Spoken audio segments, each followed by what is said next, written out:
Get it together. Hello, everybody. Welcome to another episode of the Thriving Adoptees podcast. And have we got a thriving adoptee for you? This lady was told that she's another adoptee told her that she's too healthy for our readers, right? And like that really resonated with me because I was told a while ago that I'm toxically positive. I prefer the alternative.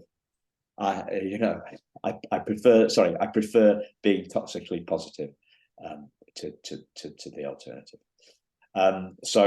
Yeah, too healthy for their readers, but you're just the ray of light that our listeners are looking for. That is the truth. This is going to be great. Thank you so much. I've got to pronounce this correctly. Carlyn Montes De Oca. Welcome to the show. Thank you so much, Simon. You pronounced my name perfectly. I speak very little Spanish. Non habla español.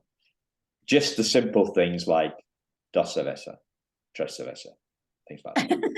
Well, that's all you need, right? That's all we need. So, Carlyn is a fellow adoptee. We're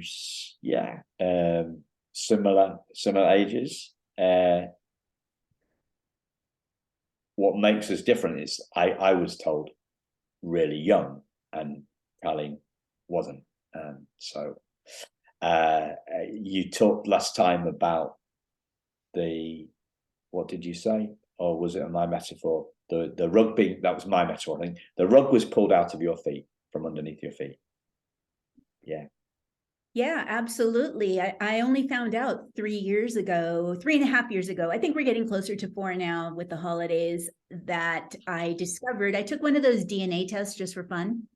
And never in a million years did I ever think that what I would discover was that I was adopted, and that I have a very, very big extended family, including 63 cousins, and they all knew about it, but actually never told me.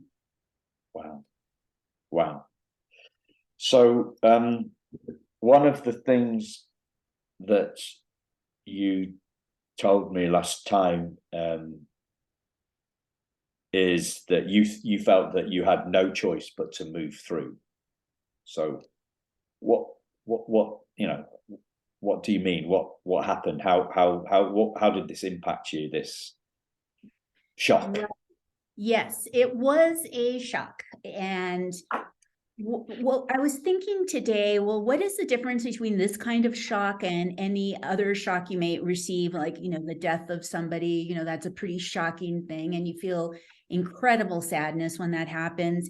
And I realized, to me, why this was so different and it felt so traumatic was that you felt so many emotions. Like it was like a Molotov cocktail of emotions, from shock to disappointment to anger to frustration to there was just so much that was going through me at that time. And I realized after a while, because I always joke about this, that I don't cry a lot, but yet I'd find myself tying my shoes and crying, or washing the dishes and crying, or watching The Walking Dead and crying, whatever it was. I just start crying, and my husband would say, "Gosh, I've never seen you cry like this." And I would say, "I don't even know what I'm crying about." And I realized, okay, I've got to somehow to get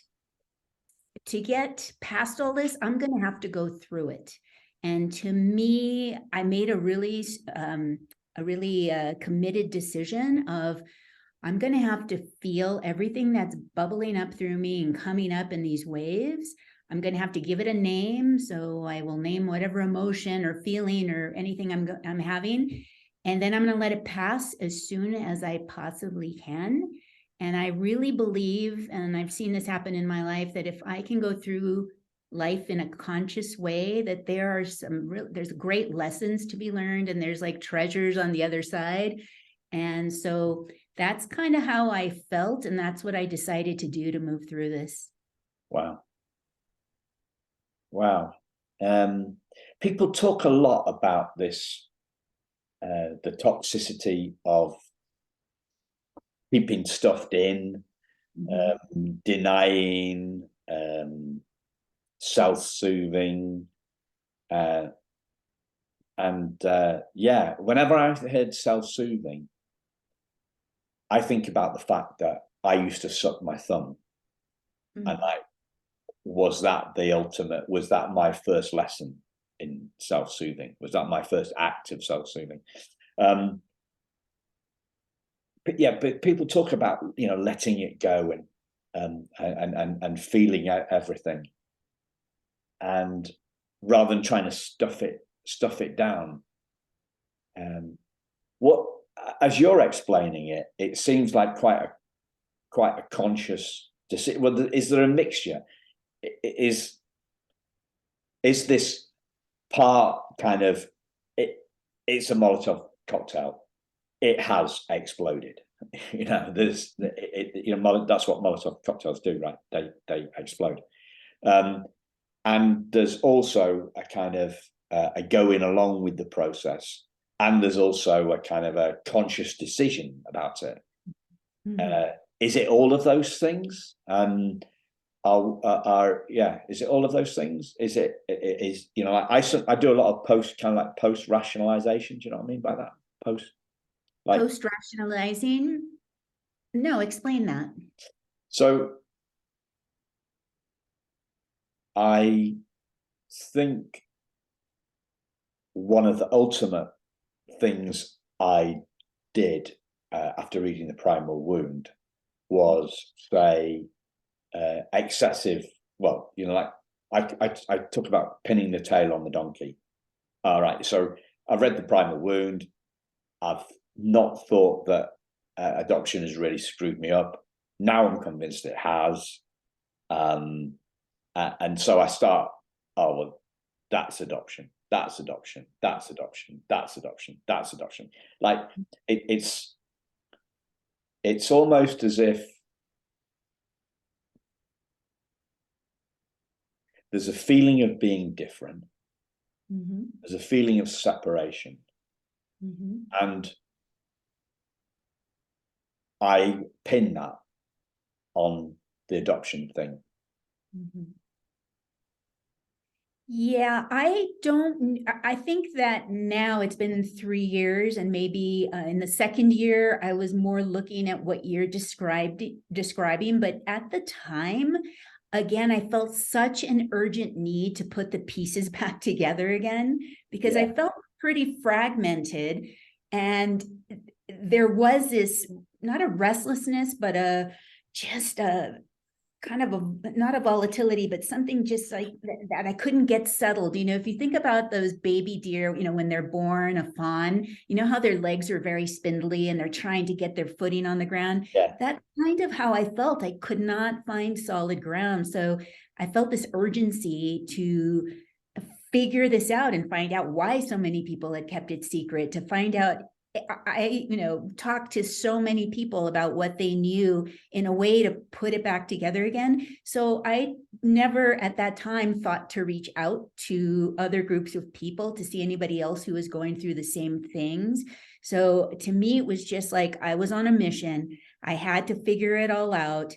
You know, very soon after I discovered this, I realized I had a half sister and a birth mother who was on hospice in Chicago. So she was gonna, you know, we didn't know how much time she had left, so I had to meet her. So there were all those things that were going on. So I don't believe until the second year of of being a late discovery adoptee, I was going through the things you're describing.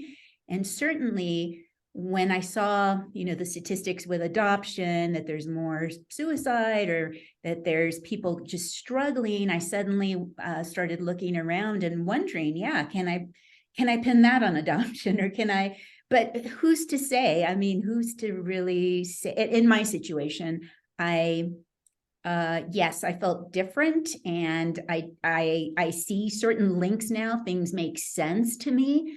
But, you know, there's a lot of gray area there too. Yeah, there is a lot of gray area, I think, for all of us, you know. So so it wasn't this explained stuff wasn't a thought that came into your head for the first year or so. You were so busy on, right, okay, you were focused on looking forward. Yes. Not back at all. Well, no, I did definitely look back. I mean, when I was on that plane to Chicago, which literally was 2 weeks after, or was it about 2 weeks after I discovered I was adopted? Wow. I was on a plane to Chicago to meet my Wow. birth mother. And on that plane, it was probably the first time I had any time to myself of like 3 hours. And yeah, my whole childhood pretty much spun in my head, because you have to, when you discover something like this, you have to look at the past with a whole new lens, a whole new filter. It's like, wait, maybe this is why this happened. Maybe that's why that happened in the past. So yeah, I was definitely doing that kind of reflection as I was moving forward to meet, these new people who were my blood relatives. Yeah. So one of the things that I'd like to explore in terms of you said something like who knows and the grey area here. One of the things that I learned I went on a retreat back in 2009, and all the people there were struggling with their own stuff, and nobody else was adopted. There was like 6 of us and the people that run the retreat, facilitators, coaches, whatever you call. And what became clear to me is that I was at the phase where I considered myself not good enough, right? So I was not good enough in 2 respects: business and the adoption stuff. So those were the main stressors in my life. And what I discovered on that retreat is that nobody else thought they were good enough either. And they were all pinning it on different things, and multiple things. So and as I've kind of as I continue to learn and explore identity and that sort of stuff, who we truly are, how we feel and how we think, and the truth of who we are underneath our feelings and our thoughts, because we're not our thoughts, right? We're not our feelings. It would seem to me that everybody's separated. Everybody feels separated from their true self. Everybody's is caught up in the drama of that their ego is creating, and feels lost to a later aggressor, a lesser or greater extent, and that I've done a lot of pinning that on the 2 things, either business or adoption, being adopted. But those are both symptoms of a deeper separation from my true self, our true self. Does that resonate at all for you? Completely. Absolutely. When I was younger, I definitely was not the person I am now. I was definitely very unhappy, very angry, depressed. I mean, I went through a lot of things, and because that's so uncomfortable to me to live in that state, I think over time I just started developing tools, what works for me, whether it's the loss of someone, a breakup, or adoption, or discovering you're adopted. I believe that the tools, at least that I've come up with for myself, have really helped me. And that's why I knew I couldn't pin it on adoption. Yeah, this event happened to me. I mean, it happened, but I don't like to, at this stage in time, I don't want to feel like a victim of something. I want to move through it and I want to feel empowered. And I really have seen how all the things that happen, at least that have happened in my life, have given me an opportunity to kind of feel more empowered, to feel better than I felt before. And that's why I thought, well, this can't be any different. You know, I've got to really take the things that I know to work and apply them. But yeah, certainly. I have definitely felt the way that you felt. I think what you felt, that separation, is a very common experience. But, you know, I will tell you that this whole situation, I started off feeling this massive severance, you know, like as soon as I heard you're adopted, I felt like this cutting, like a, you know, something had cut the cord between myself and my adoptive family, who I very much love. And I was feeling like very unsettled. But as time went on, and certainly 3 years now after the fact, I feel that that severance led to freedom. I felt like I am, like it was a liberation that I could not have imagined. And so, whereas to say, so I will say that that situation of discovering I was adopted was very traumatic, but boy, have I got, you know, I've received a huge gift from it, which was not feeling kind of this, I just feel a sense of freedom to choose the family I want, to just be, to have a choice in the matter. And I really have now embraced this idea of chosen family. Yeah. So as obviously we spoke earlier in the week, and stuff that you said there is coming back to me. It's coming back to me, and what you're just saying now. So there's a. Are you saying that, you know, you'd had some troubles earlier on which weren't adoption related? You'd built or discovered some resilience, developed some tools, and moved on, and that placed you in that made you in a better place when you when you were hit by this shock. Yes, and it's funny because I think this about this quite a bit, which is, yes, my parents should have told me. I mean, they should have told me way at the beginning, and they didn't. But when I think of all the periods in my life, like I think when I was a young kid, my parents were, you know, they were immigrants from Mexico. They didn't have a lot of facilitating conversation, you know, of conversation. They wouldn't have said, Carlyn, let's talk about the fact you're adopted and we'll talk about your feelings. They weren't quite like that. They were tough parents. And so that would have been hard if they had said, hey, you're adopted and let's not talk about it anymore. And then as I got older, I was in that really, I was a horrible teenager, and my mother and I were fighting all the time. Not a good time to tell me I was adopted then. I probably would have run away. And then when I was older, then that phase I told you about where I was very angry and whatnot. So not a good time then. And when I think of that every decade, I think oddly, this is in my 50s, I was the strongest I have ever felt. I was the most confident I had ever felt.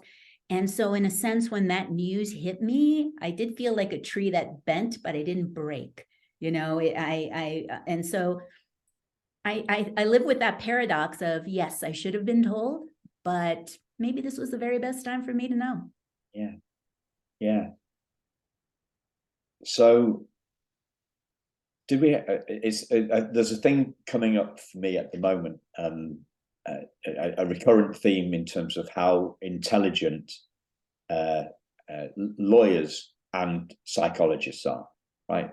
So I've talked about this. Have I talked about you? Like, you know, you watch a legal drama in a courtroom, and both lawyers seem fantastically plausible, right? They're both arguing completely opposite cases. You know, one's on the attack, one's on the defense. Sorry, one's the prosecutor, one's the defense, and they both sound very, very plausible, right? And shrinks are like this too. You know, they're both lawyers and shrinks are really bright people, so they can make anything sound very plausible, and they can link anything with anything, and get yeah. So a shrink would say, well, all this anger and all this stuff that you went through, that was because you felt different, but you didn't know you were different. So it's actually all to do with adoption. Does that make any sense? Yes. Well, this is the thing. I'm sorry, what? Sorry, I interrupted your answer. I was going to ask you a prompt, but I don't need to. You're way ahead of me. Oh, no, I was just thinking about, I've been really fortunate over my life to have had some very good therapists. And one of the things that I believe that they've helped me with is to develop my own intuition. So when I hear something, it either resonates with me or it doesn't. And the more I listen to that intuition, you know, I've been guided very well with that.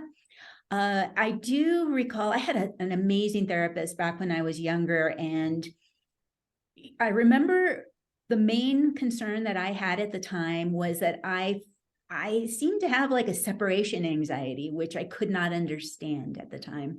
And I thought, why is it that every time like I am in a relationship and either I break up with them or they break up with me, it feels excruciating, and I could not understand why. And so we only had the information we had at the time, and I did not know I was adopted at the time.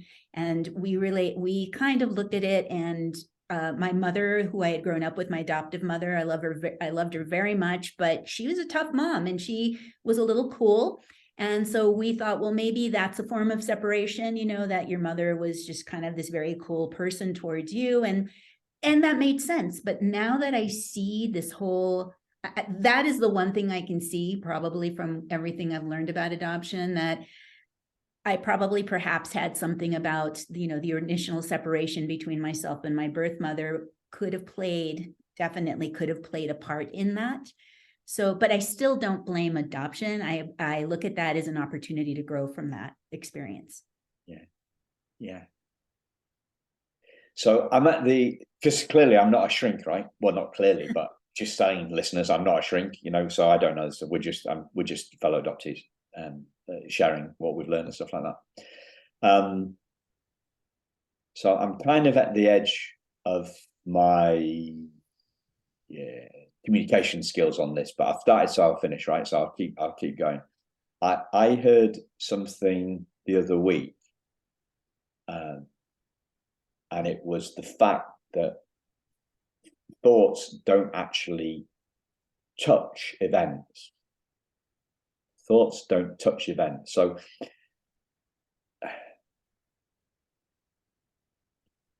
as I say, I'm at the edge of my ability to communicate this. The way I look at this, perhaps I'll take a slight detour on how I'm doing it, right? So I was adopted 55 years ago. Mm-hmm. My level of insecurity. So, I would, you've said separation anxiety is one thing that you could kind of see later. So so my equivalent thing that I could see would be insecurity. So if the adoption happened 55 years ago, it's a fixed event in the past. Mm-hmm. My levels of insecurity have fluctuated enormously over those last 55 years. Okay. So a fixed event cannot be the cause of a variable experience, as in a variable level of insecurity. So there must be another factor at play. Do you see what I mean? Mm-hmm. So the event doesn't touch the feeling. The event doesn't touch the feeling, because if adoption had made me insecure, I'd always be insecure. Mm. That make any sense?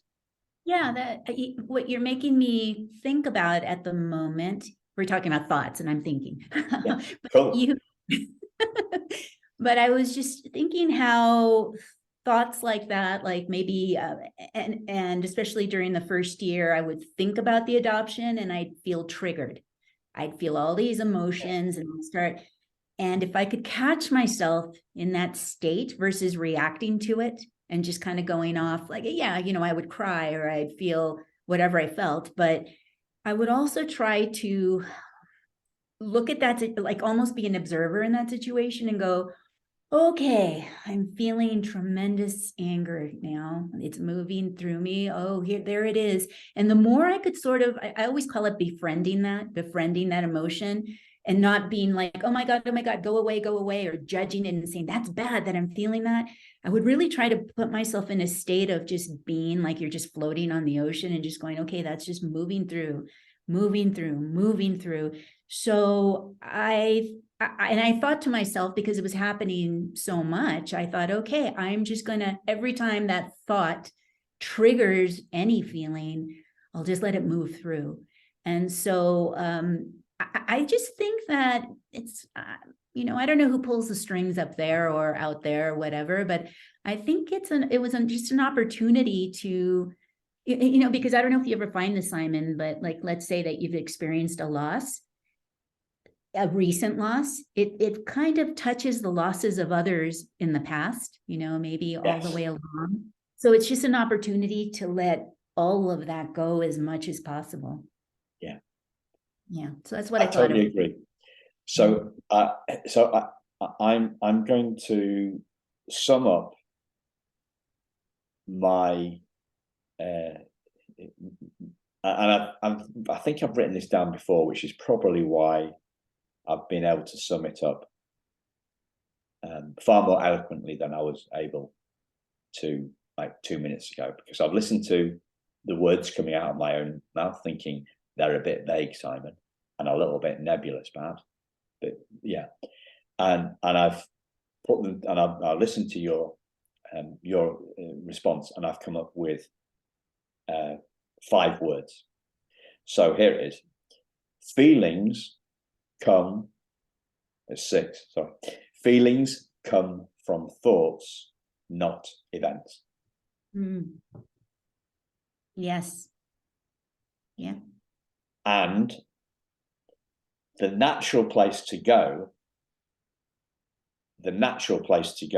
when you hear something like that, for me in the past, has been, okay, I need to change my thoughts. Mm-hmm. But you didn't say that. You said, instead of fighting the feeling or trying to change the thoughts, I step back, and you use the ocean. Use an ocean metaphor, which leads me perfectly on to my take on what you just said. Because I'm a swimmer, right? I swim. My dad taught me to swim. Mm-hmm. So, and I came up with this metaphor when I was in the pool a few months ago, and I'm quite pleased with it, right? So, I'm in the pool, and it's a busy day, and it's often busy in the swimming pool, and I swim a lot, and on that day I'm swimming faster than the other people in the lane, right? And they're causing me a little bit of, they're slowing me down, but also it's really busy, so the water is really turbulent, and it's meaning that I'm not my body's being thrown around in the water, okay, and I'm not stroking, I'm not getting my front crawl in as cleanly as I would normally do, like I'm catching my hand, do you know what I mean? I'm not going through the water nice and smoothly and powerfully and fast like I would normally do, because I'm being thrown around, right? I'm not. So my body is getting thrown around. My head is all over the place, and I'm thinking, why did they have to come? Don't they know that this is my private pool? It's not my private pool, it's a community pool. But do you know, I've got these stupid things going in my head that say, why do they have to come here? Why don't they come at a different time? Why are they in my way? Why aren't they faster? Right. So my thoughts are like that. But then there's another part of me that's the the lifeguard in the chair, you know, like like they have on Baywatch, you know, when they're about, you know, it's a step up. It's like about 8 foot in the air, and they sit on a little chair, and they've got a desk, and they're watching to make sure that, you know, that nobody's drowning in the swimming pool, right? So there's the lifeguard can't see that that my frontal stroke is being thrown around by the turbulence, because he just can't see that. He definitely can't hear all the stupid thoughts that are going on in my head about why are these people out? Why aren't these people? Why are all these people in my way? Why are they slowing me down? And there's a level. So I'm detached. I'm detached from the bodily sensations of frustration, from the thoughts of frustration, by stepping right back and being like an observer type presence. That was my metaphor, my little learning, my little insight that came to me listening to you. Does that resonate for what you're talking about? Absolutely. I think it's, I call it mindfulness. So it's being conscious, being mindful. And right now I'm particularly in that place because I'm reading a book, and the author was describing it in terms that I hadn't heard before, but he was talking about unhappiness and, you know, whatever misery we're all feeling, as being when we can close our hearts off, and to just be conscious of keeping your heart open as much as possible. Like even in moments when the lifeguard bothers you, or the, you know, swimmers bother you, or, you know, whatever's going on, that if you just consciously in that moment go, am I closing my heart off here, or am I opening my heart? And I thought, wow, that's very simple. That's a very simple idea in those moments to catch yourself. And it's funny how as soon as I took that in, I started noticing how much I was closing my heart off, even just a little bit, you know, but it was enough that I went, oh, okay, well, now I've caught myself. So I think that idea of stepping back and being the observer and being very conscious and mindful of your experience at least has helped me tremendously. And it certainly was what I was trying to do as much as possible during that first year of learning I was adopted. Yeah. So to me, you know, the closing of our hearts, and it's beautiful. It's about an attunement, isn't it? To me that it's about what, acuity, is it? Sensory acuity or something like that? Acuity, attune, being aware. And I always think I always think that the phrase self-aware is a bit misleading, because what we're actually being aware of, instead of being, you know, self-aware, it sounds like more like it feeling aware. Do you know what I mean? We're not aware of ourselves. So by self, I mean underneath our behaviors, underneath our feelings, underneath our thoughts, that kind of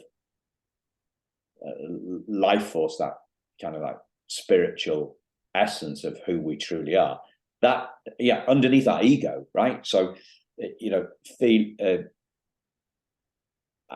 actions, feelings, thoughts, ego, self, underneath all that, underneath everything, that when we talk about being self-aware, we're actually talking about being, most of the time, we're talking about being thought aware or feeling aware, rather than connecting with who we truly are underneath our feelings and our thoughts. And I'm going a bit, maybe going a bit woo-woo for some listeners, and this might be a little bit woo-woo for some guests, but because I know Carlyn, I suspect it's not. I doubt it will be. So go ahead. That's it. Oh, that was it. Oh, that was your woo-woo. Okay. No, Yeah. this self-aware. You know, when we talk about being self-aware, we're actually talking about being aware of our thoughts, not who we truly are. And the you know, the witnessing presence, I think is the word you use, or something like that. Did you use the word witnessing presence, or?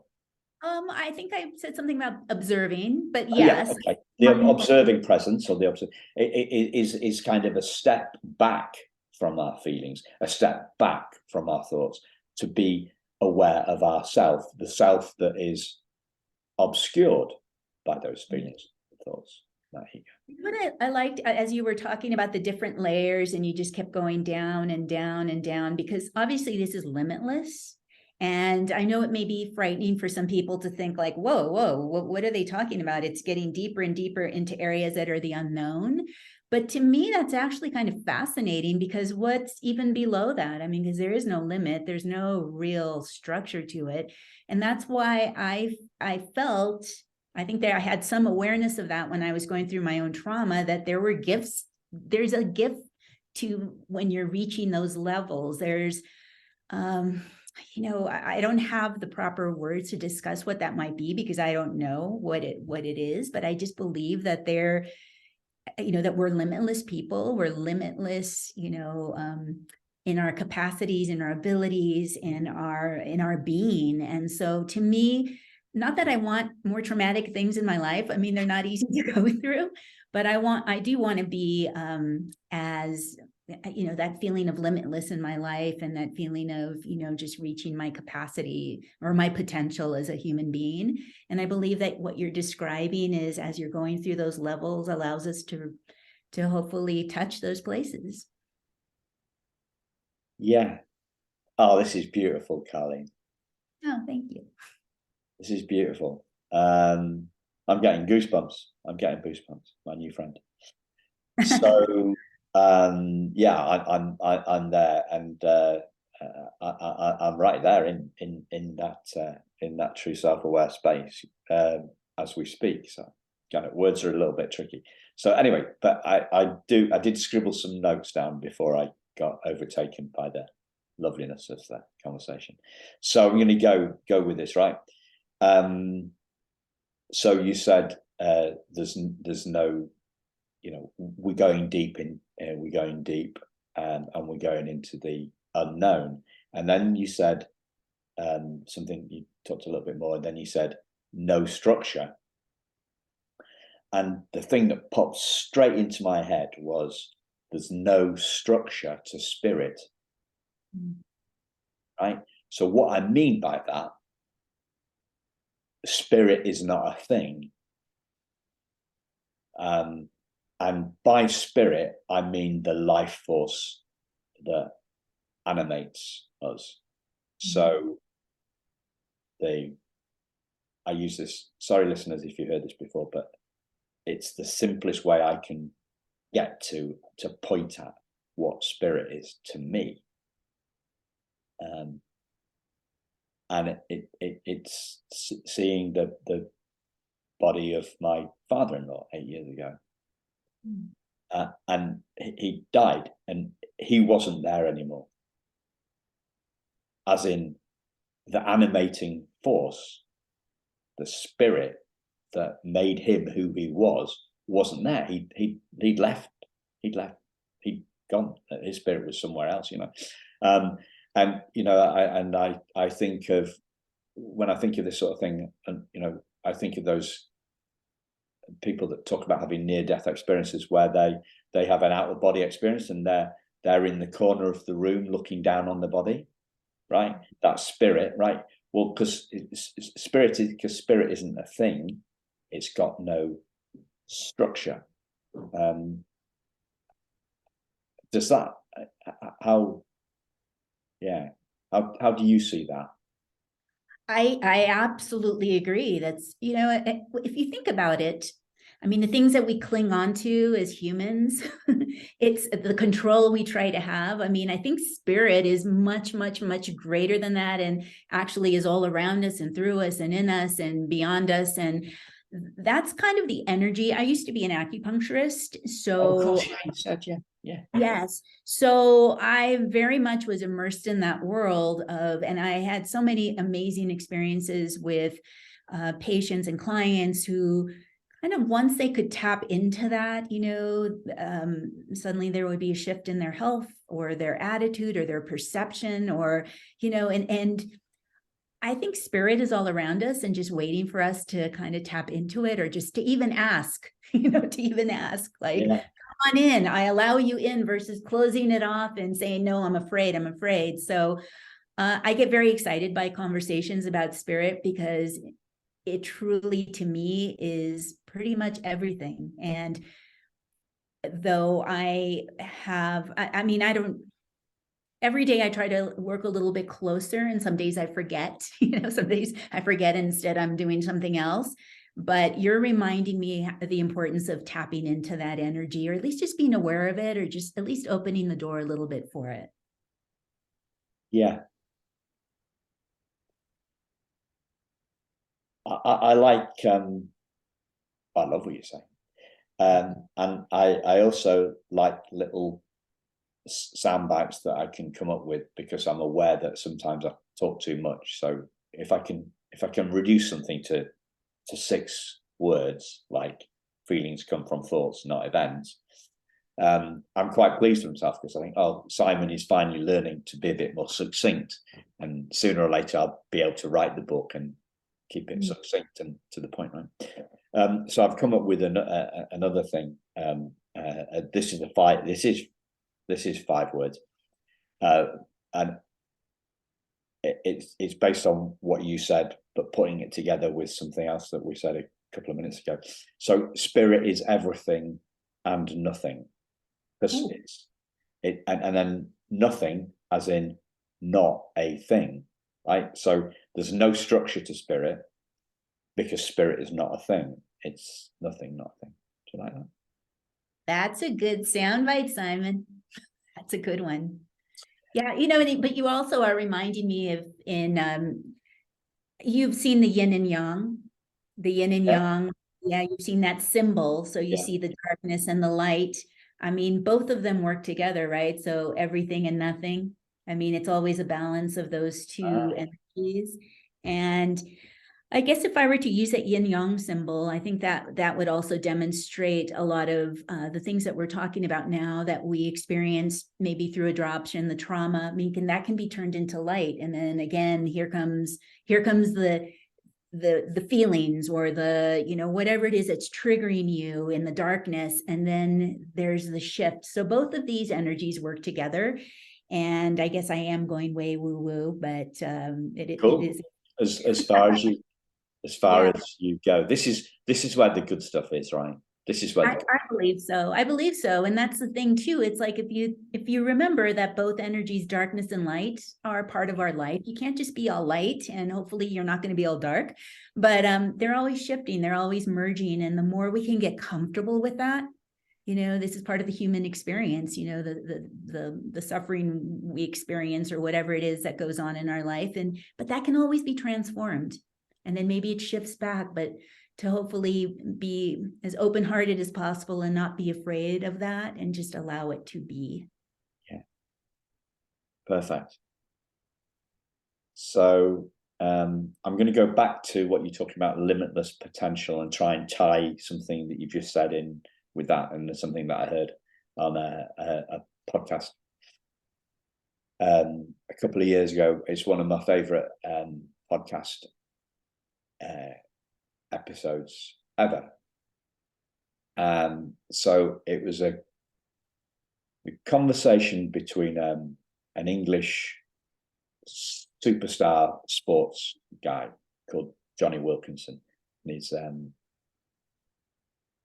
he talks about he was talking about limitless potential, and he was talking about the voice that he used to have in his head that told him he couldn't do some stuff, right? That he couldn't achieve. And he said, he came up with a great line, and I've never heard him use it again. So I guess it was a bit of a flash in the pan, but he said, so, you know, I had this voice in my head telling me stuff. And I asked him for a meeting, and nobody showed up. He said, I went inside, and all I could find was a whole stack of limiting beliefs. Huh. And that is, you know, the stuff that shrouds our infinite potential, veils it. Well, I imagine if we all look inside, I mean, we'll find things, even though it seems like our life is going just fine. If we really do explore, we will probably find some things that are keeping us. But that's why I think being an observer of, you know, that observer quality that we spoke of, you know, so you have a limited belief, and then you look at it and you go, oh, okay, yeah, wow, I didn't know that about myself. And don't judge it. It's not a bad thing. It is what it is. And that allows it to move through, each pass a little bit more, and maybe it pops up in 20 years, but it may not have the same force it had that when you originally became aware of it. Yeah. So I've asked another guest on the podcast, I think, this one before. It was an idea I came up with about 6 months ago or so. It is the belief in limiting beliefs actually a limiting belief? Yeah, well, you know what? Anytime you put a word on it, I think words are very important. One of the things I would do as an acupuncturist, I'd try to shine a light on the fact that somebody might come in and say, I have cancer. And it's like, okay, well, thanks for the diagnosis. That's great, but I don't want you to be your cancer, you know, because that's the first thing that word has to, maybe we can shift into another way to look at it, or whatever disease one clings on to. So yeah, I do see that one. I think for starters, it might be, if you're beginning your process, saying, okay, this is a limited belief is a good place to start. And then maybe just gradually moving towards a place where, yeah, that doesn't become part of your vocabulary anymore. Yeah. I'm still learning to express this. So what I heard within what you just said seems maybe slightly contradictory, but I'm not sure. So we thingify things, don't we? People say that. Oh, I didn't even realize it was a thing. Yeah. Yes. Right. Like the primal wound, for example. Oh, I didn't realize that was a thing. And then it suddenly has structure. You know, Right. it has structure. It has legs. It gets bigger. And I'm talking about myself and the primal wound here, right? So I've used this metaphor probably not recently, but used to use it a while ago. So for me, it was like a trauma ball. So a trauma ball is like a snowball. You know, like we scoop up some snow, and we make it into like an egg shape, and then scoop up a little bit more, and you've got some bit holding it between our palms. I was holding it between my palms, right? And then I roll it along the ground, and it gets bigger, right? So when we thingify things, or when I thingified that thing, it had more credibility, it had more legs, it had more substance, it had more snow. It got bigger. And then we bring it out into the light of awareness, and put an industrial heater on the snow, and we rely, and it kind of like it melts to some water, and then we continue the heat on it, and then the water evaporates, and there was nothing there. Mm-hmm. But because I've thingified it, I've given it more structure. I've given it more substance. I've given it more credibility. I've given it more depth. I've given it more volume. I've given it everything, and I've made it, and that's so. If everything, if we say, right, well, all self-limiting beliefs are made of thought, and thought isn't a thing, and then it's kind of like it's gone, Right. kind of magically through the head. First, I want to say that when you were talking about snow, I imagined turning it into a snowman. Okay. With the big carrot in the nose. No, but I was that's what I was gonna do. That's why I'm making the snowball. That's why, I start with the snowball, and I make it, and I'm making the base, and then I'm making the body, then I'm making the head, then I'm putting the carrot on it and the hat, exactly as you said. Right. And we're coming up to Christmas, so right. it's okay. But I agree with you about, we feed these things, and the more we feed it, the bigger it gets, but I don't have to feed it. I don't have to do that. So, but I think that is where the opportunity is. And that's where I think, the trigger is that, okay, I've just made, if you're aware, if you can take a step back and go, I just made this huge snowball. I mean, what's the common denominator? It's me. I'm the one making lots of snowballs that I might call self-limiting beliefs. But one of the things that I learned to do, and this is why, like, self-limiting beliefs could also be called shadow, right? It could be our shadow self. So I like to kind of just think of that shadow self as just another, not to be afraid. I think fear really feeds it.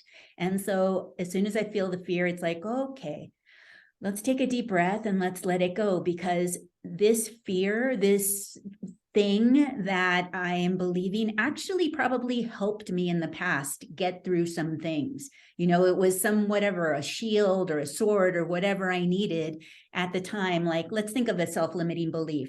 Okay, insecurity. So I definitely felt insecure when I was younger. And maybe I could look at it as, yeah, at that time, it kept me safe because it kept a little shield around me. And so it kept me at a distance. But at this time in my life, I no longer need that shield. I mean, that really helped me back then, but not now. And so I like to look at it as like, I almost thank it. It's like, I thank the insecurity. Thank you for keeping me safe back when I needed it, but I no longer need that. And I really appreciate it. It's time for you to move on. And so I kind of release it in that way, always remembering that it served a purpose at one point, and not judging it now and releasing. And it did. So it served a purpose, and now it's like a rumble strip. You know what a rumble strip is? No, I haven't heard that term. I don't know whether you have them in the States. So a rumble strip is a line of, I don't know, something on the road, on the highway, that it's slightly different. It's slightly different tarmac, or you call it flat top, don't you? So blacktop. No, blacktop you call it. Flat top is the marine haircut. No, blacktop is what you call tarmac. Are you talking about the road? Yeah, asphalt, maybe? The asphalt, yeah, asphalt, yeah. So in the asphalt, they put some stones to which is called a rumble strip, which, because it makes a rumble, and it's there for when you're falling asleep at the wheel or you're drifting out of your lane and you may hit the barrier. They don't want you to hit the barrier because that's gonna hurt. And but the rumble strips there are to point you back, keep you on the straight and narrow, keep you on the lane of the highway. So I've heard this phrase used quite a lot, this metaphor, like, so the feelings are there as a rumble strip to show you that your thoughts are going awry, shall we say. Mm-hmm. Your thoughts are off. If you're playing a colder, warmer game with the truth of who you are, the rumble strip is a sign that you're getting colder.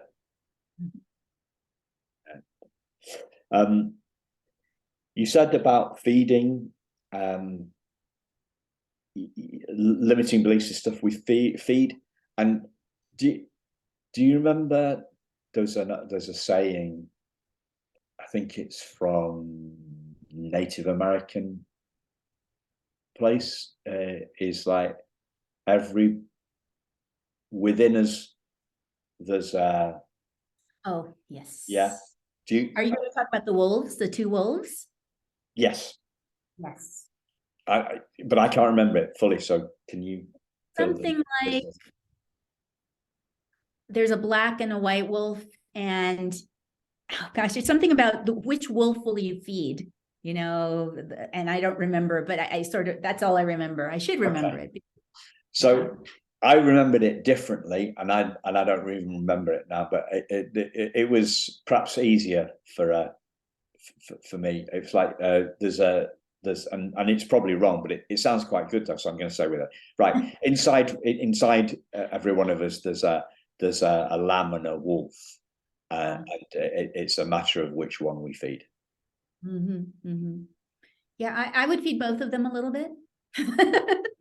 I would feed both of them because it's our full, it's us. They're inside of us, and plus I love animals. So of course, yeah. So I would feed both. I mean, I know what you're saying, that the wolf is the more ferocious and the beast and whatnot, but you know, there's a balance there in the two. Yeah. And I didn't tell you this, just a silly aside, but we went to Turkey for many years on holiday, and went this year as well, actually. And we used to stay in Villa Ying, and one time it wasn't available, so we stayed in Villa Yang. With your yin. Yes. So I'm just conscious of time. Carlyn's got a great book. You need to check it out. It's called Junkyard Girl. It's about what she's learned and her story. What have I, as always, listeners, it's in the show notes, links to the guests' socials, websites, etc. What have I not asked you that you'd like to share? What have you not asked me? I guess I think we have shared. It's just that I think I'm always left with, once I had gone through my adoption experience and I started connecting with other people who have been through similar experiences, they're a late discovery adoptee, or they still, you know, I find that there's a lot of people who seem to me to just be really having a hard time, you know, and suffering with that. And I guess I would say that I understand to some degree what everybody has a unique experience, but I do understand what a lot of people are going through. And I just want to say that I just want to just send you all some love and some, you know, hope and some, you know, just whatever positive energy I can, because I do feel that there's a way to the other side. Yeah, beautifully put. Beautifully put. Yeah. I've got nothing else to say. And unless you've got a question for me. No, but you know what? It's I feel like this has been such a beautiful experience for both of us to share and to just really talk about things that aren't often spoken about, but I hope that people can really connect with and just take a little piece of that today. So I just really appreciate, you know, the opportunity to be here with you, speaking with you, and getting to know each other a little bit better. Thank you. I've loved the conversation too, so it's lovely. Thank you for listening, lovely listeners. And if you've got this far, you must have enjoyed it too, or else you would have turned us off after the first 5 minutes, I guess. So I hope you're feeling our love for you. Lots of love, and we'll speak to you very soon. Thanks. Bye-bye.